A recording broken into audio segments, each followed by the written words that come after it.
what if the reason your English still feels stuck isn't because you're bad at it, but because you've been practicing the wrong way this whole time?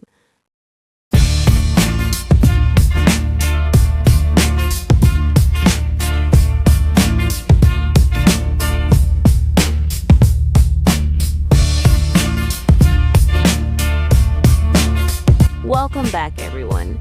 Today feels different, Oscar. It really does, because today we're not just teaching English, we're challenging the way people think about learning it. Exactly.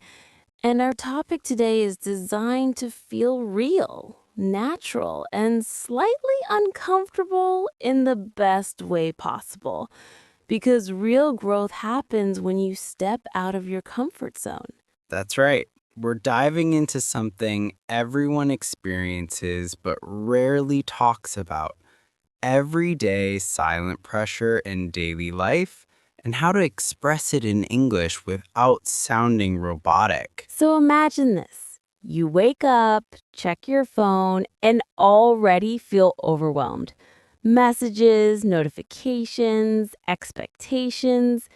You want to say so much, but you don't know how to express it in English. That's where today's practice begins. Instead of memorizing random phrases, we'll flow through natural thoughts, reactions, and real reasoning. We want listeners to feel like they are inside a living conversation, not reading a textbook. And as we speak, notice how English isn't just words. It's rhythm, emotion, and timing. It's how you pause, how you hesitate, and how you choose your tone. Let's walk through a relatable scenario. Someone who feels pressure to always appear okay, even when they're not. Because learning English isn't only about grammar. It's about learning how to be honest in another language. And today's unique angle is this: how to speak English when your mind feels crowded, but your voice stays quiet. Listeners, picture this. You're at a small cafe waiting for a friend who is always on time, but today they're late. You start questioning everything. Did I say something wrong? Did they forget me? These inner dialogues happen in every language, but expressing them in English helps you connect deeply with others. Now we'll smoothly move into our single example conversation. Pay attention to how emotions drive each sentence, how timing matters, and how natural English flows without rigid rules.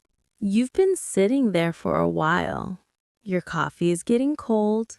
You look at your phone again and still no message.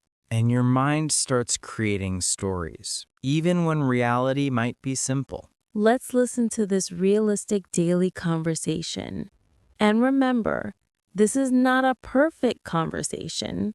It's a human one. Hey, I'm really sorry I'm late. I didn't mean to keep you waiting this long. It's okay, I guess. I was starting to wonder if something happened or if you just forgot about our plan. I would never forget about you.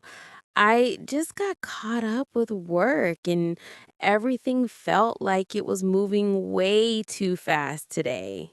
I understand. I think I overthought it a bit. I kept checking my phone and imagining all kinds of things that probably weren't true. You do that a lot, you know. You always assume the worst before asking what's really going on. Maybe I just don't like feeling unsure. Silence makes my mind louder than it should be.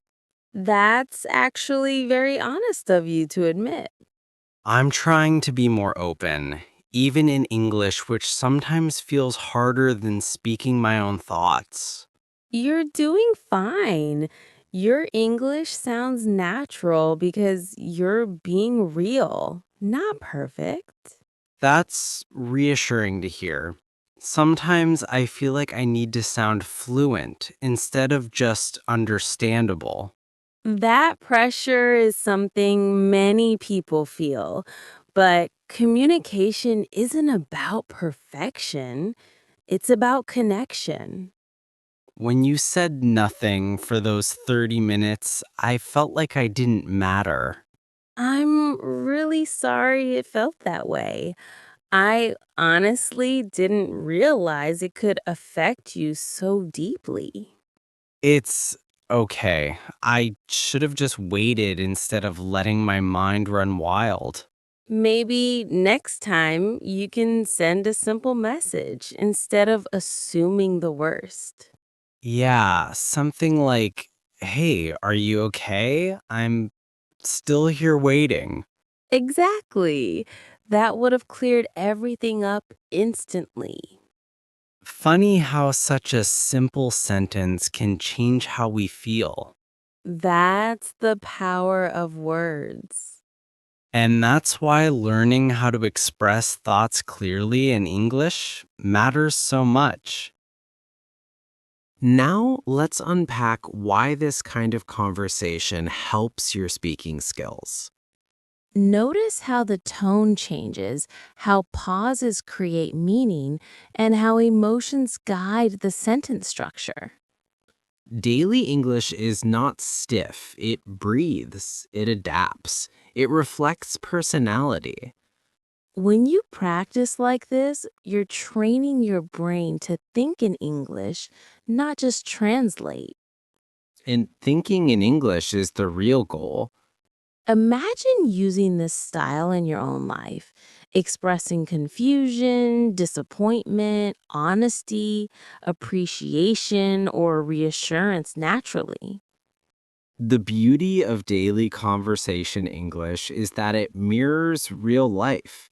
There's hesitation, correction, and reflection. Let's go deeper into the flow of natural speaking. When you feel unsure, instead of freezing, you can say, I'm not sure how to explain this, but I feel a bit overwhelmed. That sentence alone opens emotional communication.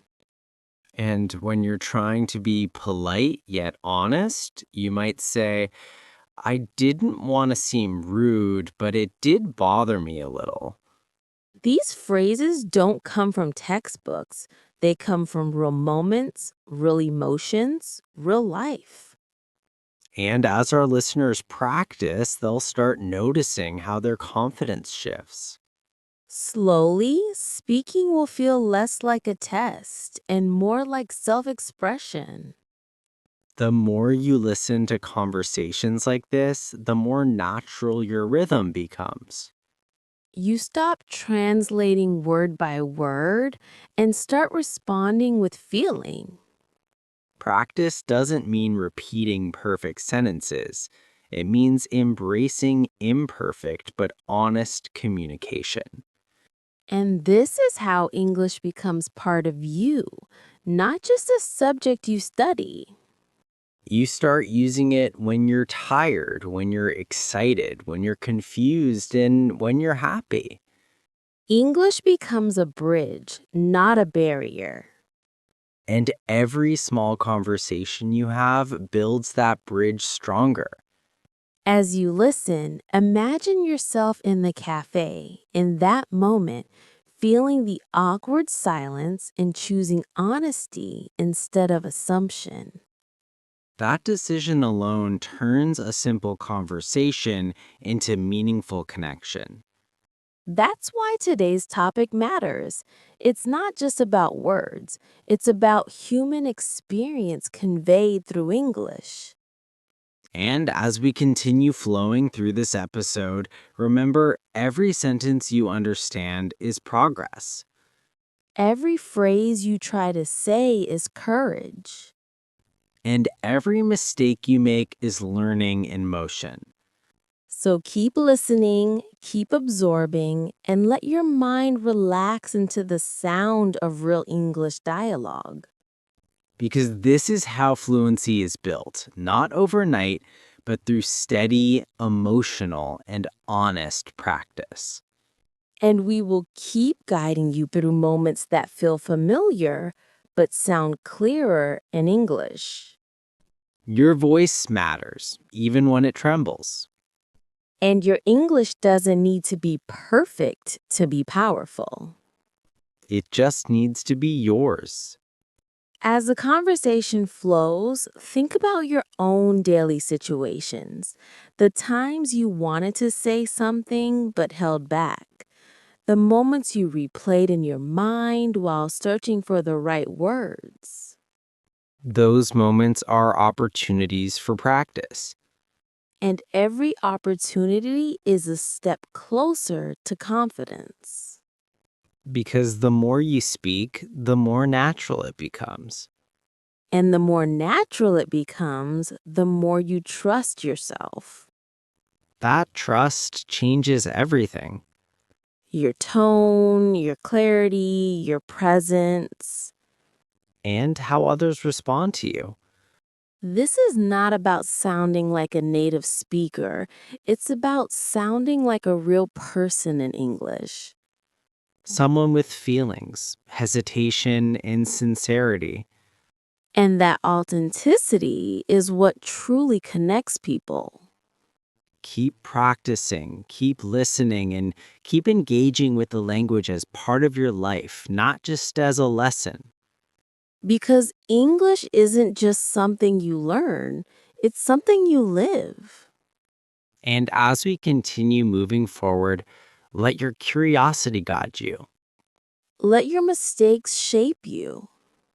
Let your voice grow stronger with every sentence. And let this journey feel human, honest, and real.